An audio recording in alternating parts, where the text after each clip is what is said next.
Hello friends, welcome back my channel. आज के इस वीडियो में जो है हम पूर्व भारतेंदु युग का दूसरा पार्ट, पहले पार्ट में हमने इसका हिंदी गद्य का प्राचीन रूप कवर कर लिया था, जिसका लिंक मैं डिस्क्रिप्शन में दे दूंगी। और इस वाले में हम इसका सेकंड पार्ट यानी हिंदी गद्य का आधुनिक रूप, उस पर चर्चा करेंगे।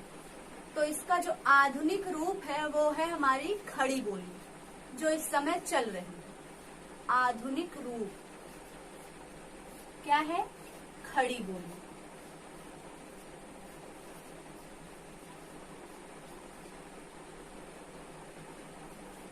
तो ये जो खड़ी बोली है, इससे लगभग 3 तरह के क्वेश्चन पूछे जाते हैं। पहला है कि खड़ी बोली गद्य को ऊपर उठाने वाले किन 4 लोगों ने अपना महत्वपूर्ण योगदान दिया?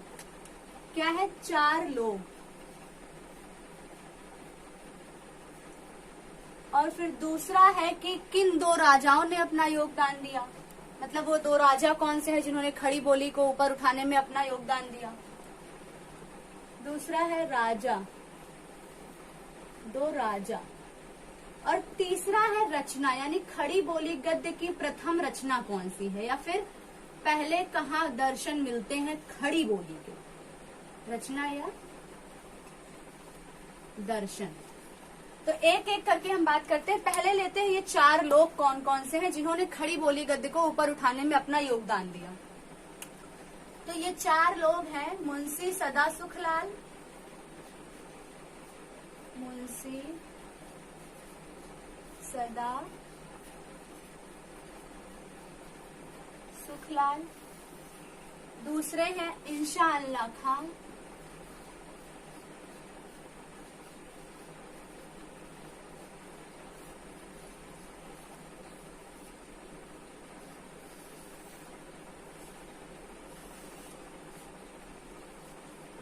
और तीसरे हैं सदल मिश्र।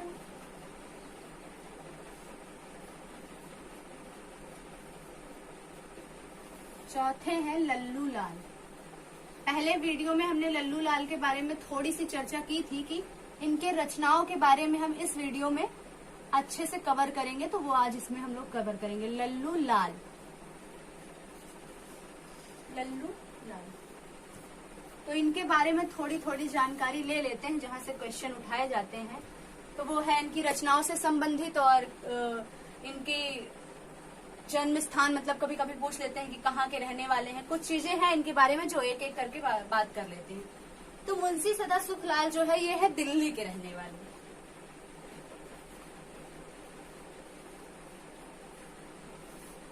दिल्ली के। और इंशाअल्लाह खां लखनऊ के एक नवाब थे, सादत अली खां।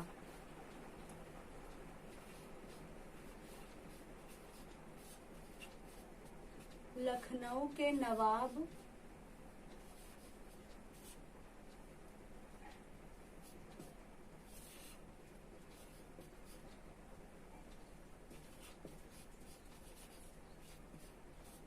सादत अली खां के दरबार में मुलाजिम थे। इंशाअल्लाह खां जो है लखनऊ के नवाब सादत अली खां के दरबार में मुलाजिम थे। और जो सदल मिश्र है ये है आरा जिले के निवासी। आरा एक जिला है जो कि बिहार में पड़ता है, यानी बिहारी है सदल मिश्र जी। बिहार का ये जिला है आरा। और ये लल्लू लाल ये है आगरा के रहने वाले, आगरा। ये दिल्ली के हैं, ये लखनऊ के नवाब सादत अली खां के दरबार में मुलाजिम थे। और इनका है आरा और इनका है आगरा।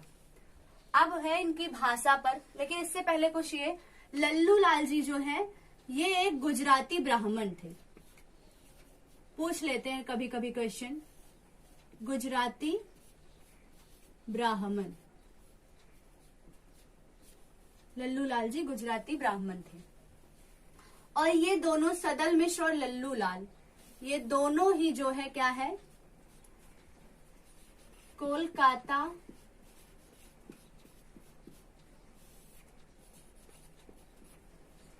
के fort William college, fort William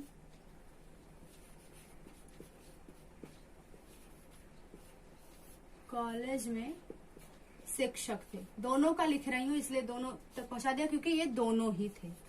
तो अगर ऐसा क्वेश्चन कभी पूछता है कि सदल मिश्र या लल्लू लाल और सदल मिश्र दोनों जो है किस विद्यालय या फिर किस कॉलेज में शिक्षक या प्रोफेसर थे, तो वो है कोलकाता के फोर्ट विलियम कॉलेज में।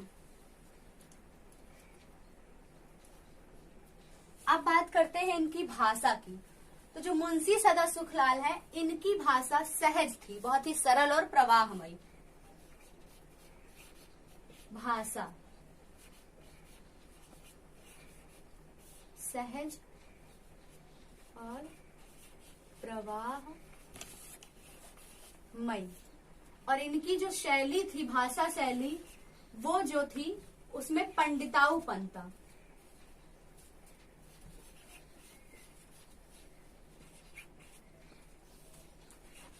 पंडिताऊपन और अरबी फारसी मिश्रित थी।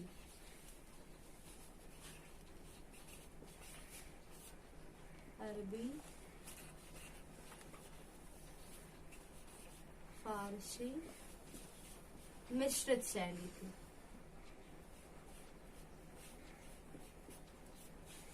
इनकी भाषा में जो है वो इनकी भाषा जो थी, इसके बारे में रामचंद्र शुक्ल जी ने भी कहा है इंशाअल्लाह खां की भाषा में। इनकी भाषा अलंकृत थी,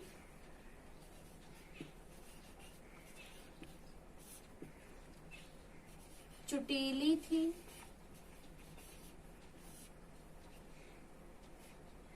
हास्य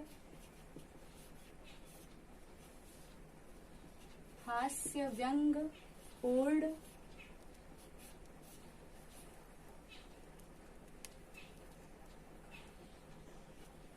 अलंकृत, चुटीली, हास्य व्यंग्यपूर्ण और मुहावरेदार थी। मुहावरेदार। तो इनसे क्वेश्चन ये उठता है, कभी कभी पूछ लेते हैं कि आचार्य रामचंद्र शुक्ल ने किसकी भाषा को रंगीन व चुलबुली कहा है, तो वो है इंशाअल्लाह खां की भाषा। रामचंद्र शुक्ल जी ने इनकी भाषा के बारे में जो कहा है, रामचंद्र शुक्ल, वो कहा है कि इंशाअल्लाह खां की भाषा रंगीन व चुलबुली है। रंगीन व चुलबुली है। ये क्वेश्चन उठता है, यहां से दो तरह से क्वेश्चन पूछ सकते हैं कि इंशाअल्लाह खां की भाषा के बारे में आचार्य रामचंद्र शुक्ल ने क्या कहा, तो क्या कहा, रंगीन व चुलबुली भाषा है। या फिर आचार्य रामचंद्र शुक्ल ने रंगीन व चुलबुली भाषा किसकी भाषा को कहा है, तो वो है इंशाअल्लाह खां की भाषा। अब सदल मिश्र जी की भाषा जो है,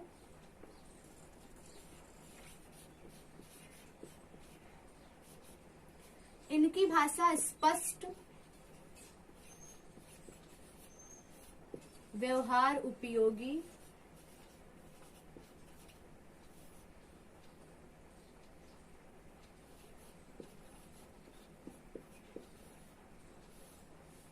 और क्या है, संस्कृतनिष्ठ।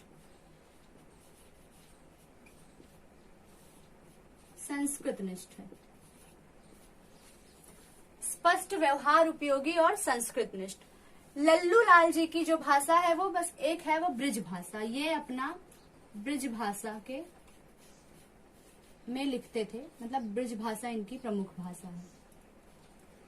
तो इसके पहले वाले वीडियो में जब हम ब्रिज भाषा गद्य पढ़ रहे थे तो वहां लल्लू लाल की चर्चा की थी कि इनकी रचनाओं के बारे में हम आगे से डिटेल में पढ़ेंगे। तो आज इस वीडियो में हम इनकी सारी रचनाओं के बारे में पढ़ेंगे।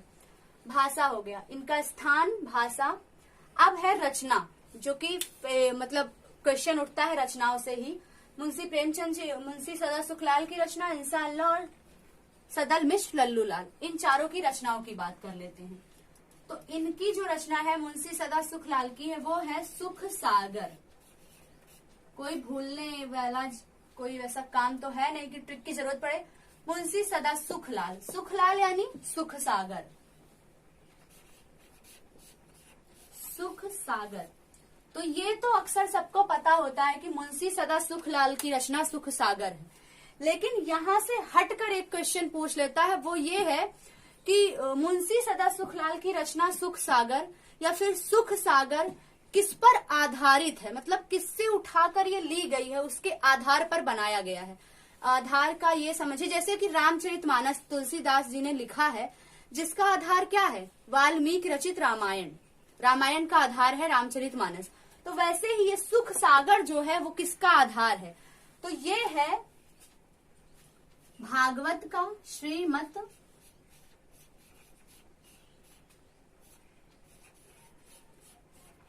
भागवत और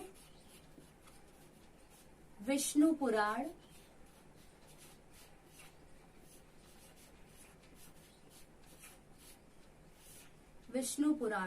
मतलब ये पूरी रचना जो है वो श्रीमद् भागवत और विष्णु पुराण से आधारित है, उसी से ली गई है। क्योंकि कहीं कहीं पे श्रीमद् भागवत सिर्फ मिलता है देखने को और कहीं कहीं लिखा रहता है कि विष्णु पुराण, लेकिन इसके बारे में जब मैंने और पढ़ा और देखा तो मुझे दोनों भी मिल गए कि श्रीमद् भागवत और विष्णु पुराण की नैतिक प्रसंगों पर, यानी विष्णु पुराण और श्रीमद् भागवत के नैतिक प्रसंगों पर आधारित है ये।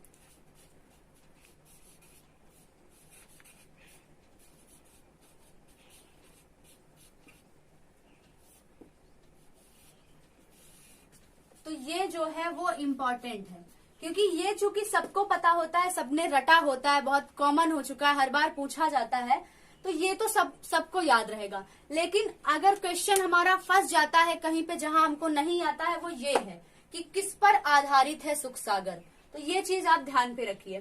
फिर इंशाअल्लाह खां की रचना है रानी केतकी की कहानी। इनकी जो है रानी केतकी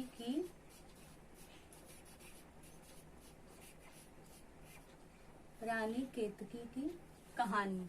और सदन मिश्र की जो रचना है वो है नासिकेतोपाख्यान।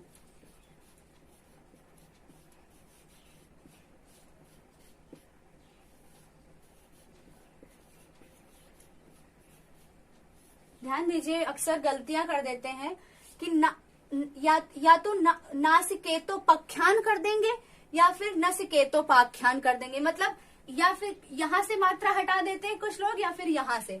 तो ध्यान दीजिए पूरा है नासिकेतोपाख्यान, यानी नासिक, यहाँ पे अगर आप विच्छेद करेंगे तो ये उपाख्यान हो जाएगा। नासिकेतोपाख्यान पूरा शुद्ध लिखिए तभी नंबर मिलेंगे। फिर है लल्लू लाल, तो इनकी रचनाएं जैसा मैंने कहा था कुछ ज्यादा है, तो पूरा इसको साफ कर देते हैं, फिर डिटेल से बात करते हैं इनकी रचनाओं के बारे में।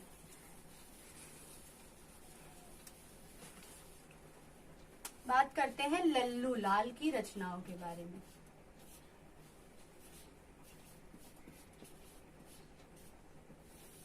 तो इनकी कई रचनाएं हैं, जैसे कि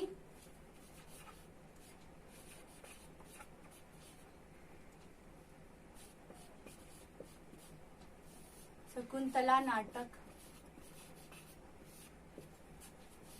सिंहासन बत्तीसी,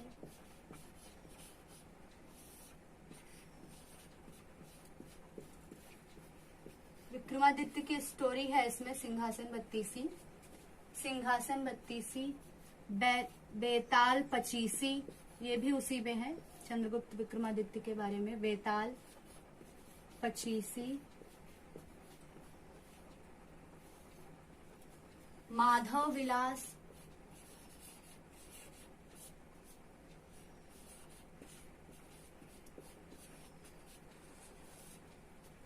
राम विलास,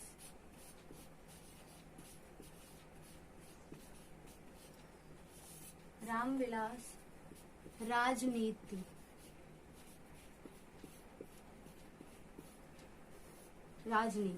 तो ये है इनकी रचनाएं। लेकिन जो सबसे फेमस है, यानी उन 4 लोगों की रचनाओं में लल्लू लाल की, वो है प्रेम सागर।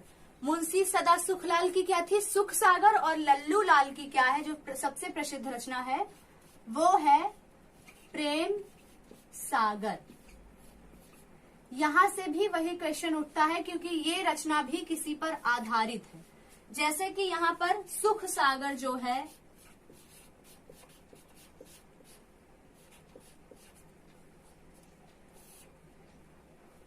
जो कि सुखलाल की रचना है, ये किस पर आधारित है? श्रीमद् भागवत और विष्णु पुराण के नैतिक प्रसंगों पर। तो प्रेम सागर भी किसी पर आधारित है और वो भी किस पर? श्रीमद् भागवत पर। ये भी श्रीमद् भागवत पर ही आधारित है, श्रीमद् भागवत के 10वें स्कंध पर, मतलब जो 10वां स्कंध है उससे लेकर इसको प्रेम सागर की रचना की गई। प्रेम सागर के श्रीमद् भागवत के 10वें स्कंध से आधारित है, 10वें स्कंध पर। अब बात करते हैं कि इतनी रचनाएं हैं तो इनको हम याद कैसे करेंगे। तो छोटी सी ट्रिक है जो मैंने बनाई है इनकी रचनाओं को याद करने के लिए।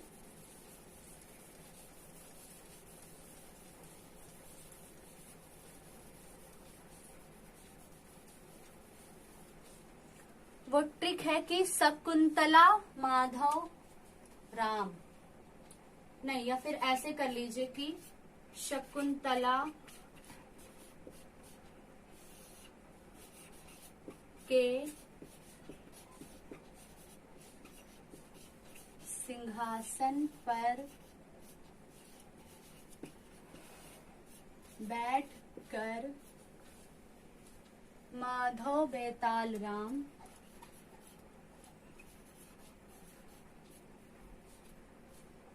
माधव बेताल राम राजनीति कर रहे हैं, राजनीति कर रहे हैं। शकुंतला के सिंहासन पर बैठकर माधव बेताल राम राजनीति कर रहे। शकुंतला यानी शकुंतला नाटक के सिंहासन सिर्फ याद करने के लिए लिया गया कि सिंहासन यानी सिंहासन बत्तीसी पर बैठकर, ये भी सिर्फ सेंटेंस कंप्लीट करने के लिए लिया गया है। माधव यानी माधव विलास, बेताल यानी बेताल पचीसी, राम यानी राम विलास और राजनीति यानी राजनीति। राजनीति भी जो है ये है हितोपदेश का अनुवाद है, याद कर लीजिए।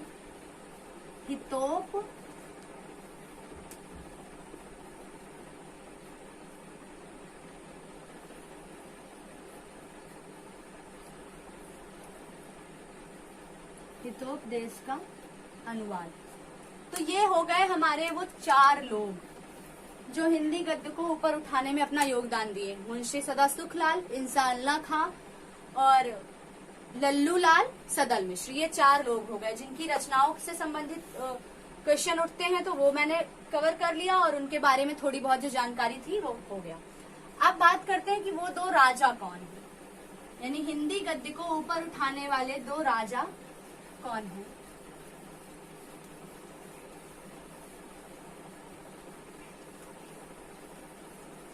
वो 2 राजा हैं, एक है राजा शिव प्रसाद,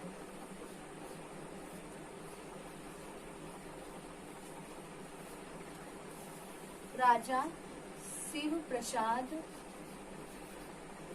जिन्हें सितारे हिंद भी कहा जाता है, सितार ए हिंद। राजा शिव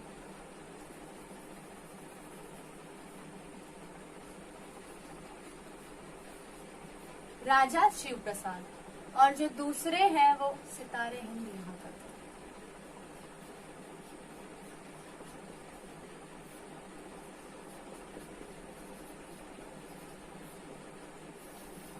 वो है राजा लक्ष्मण सिंह।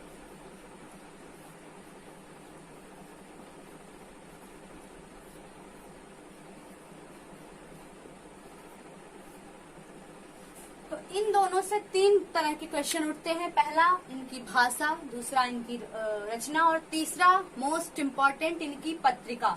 जो अधिकतर पूछा जाता है। एक बार भाषा और इनकी रचनाएं भले न पूछी जाएं, लेकिन पत्रिका जरूर पूछा जाता है। तो हम पत्रिका से स्टार्ट करते हैं।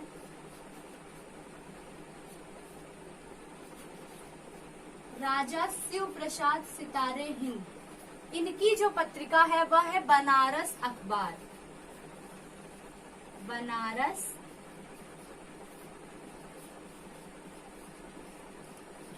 अखबार। और राजा लक्ष्मण सिंह की है वो है प्रजा हितैषी। प्रजा हितैषी, प्रजा हितैषी। हाँ, ये हो गया। पत्रिका इनकी है बनारस अखबार और राजा शिव लक्ष्मण सिंह की है प्रजा हितैषी।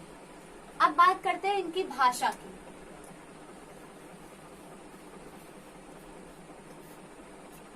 तो जो इनकी भाषा है वो है अरबी फारसी मिश्रित। लक्ष्मण सिंह की भाषा अरबी और फारसी मिश्रित थी।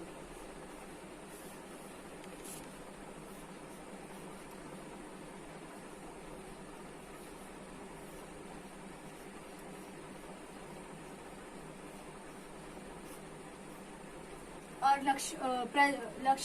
लक्ष्मण सिंह की यहाँ पे मतलब शिव प्रसाद सितारे हिंद की भाषा अरबी और फारसी मिश्रित थी।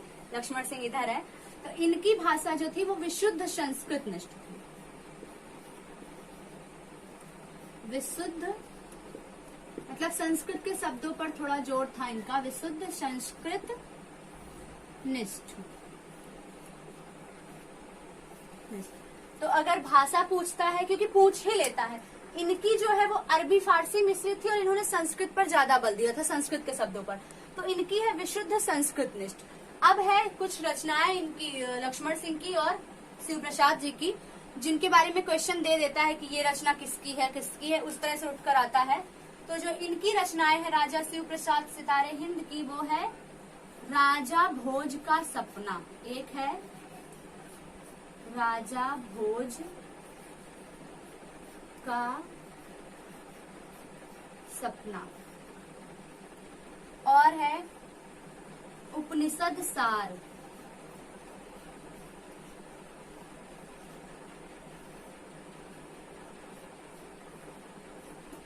एक है इतिहास तिमिर नाशक।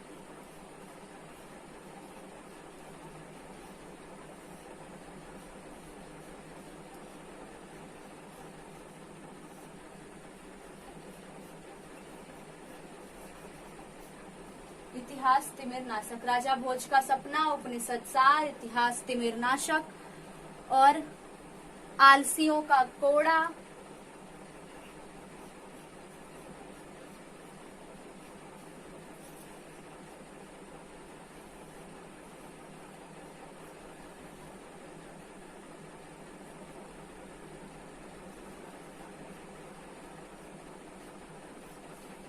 ये हो गई इनकी कुछ रचनाएं। राजा भोज का सपना, उपनिषद सार, इतिहास तिमिर नाशक, आलसियों का कोड़ा।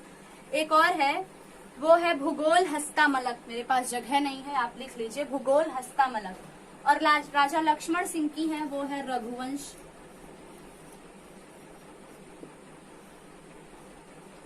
अभिज्ञान शाकुंतल।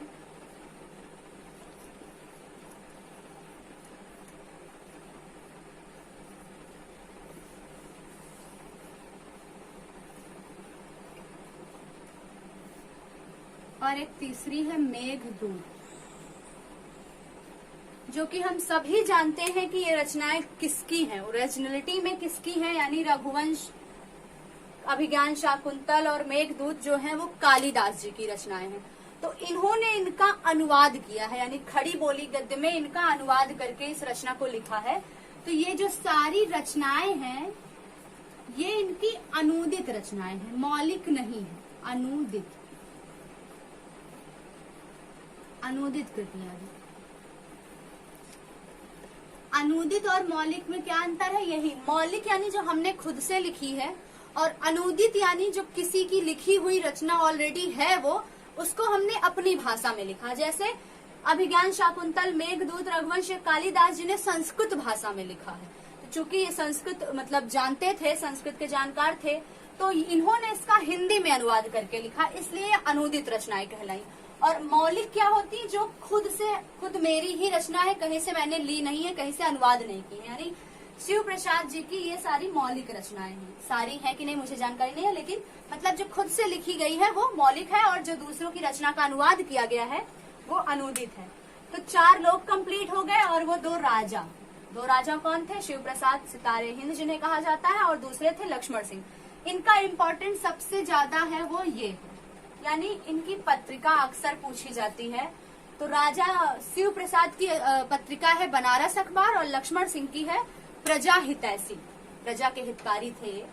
अब बात करते हैं कि दर्शन यानी रचना, जो कि अक्सर गलत हो जाता है। लोग, कोई कहता है कि प्रथम रचना जो है चंद छंद वर्णन की महिमा है, कोई कहता है गोरा बादल की कथा है। इसमें जो मतभेद है वो अभी थोड़ा क्लियर हो जाएगा। तो खड़ी बोली गद्य की जो प्रथम रचना है, खड़ी बोली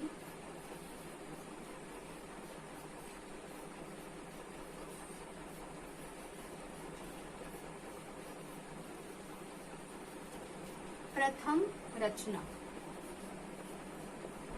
तो जो प्रथम रचना वास्तव में है वो मिलता है चंद छंद वर्णन की महिमा, जो कि अकबर के दरबारी कवि थे एक गंग कवि, उन्होंने लिखा है चंद छंद वर्णन की महिमा।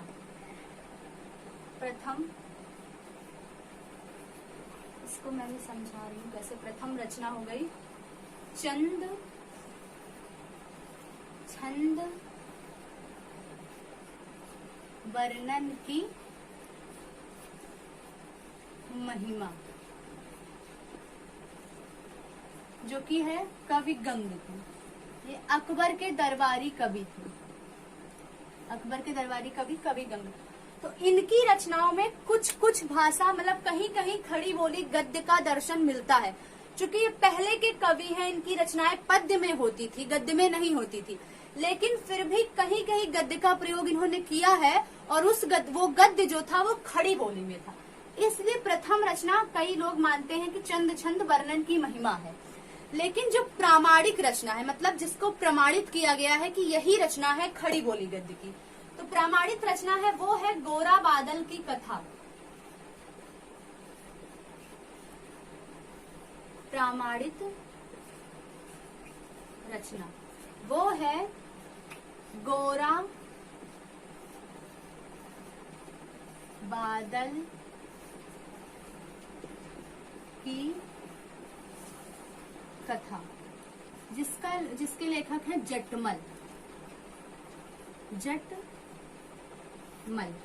देखिए, एग्जामिनर कभी आपका मतलब जो क्वेश्चन है वो कभी कंफ्यूज करने के लिए घुमा फिरा के देगा, लेकिन ऐसा क्वेश्चन नहीं देगा जिसमें आप समझ ही ना पाए कि आंसर क्या होगा।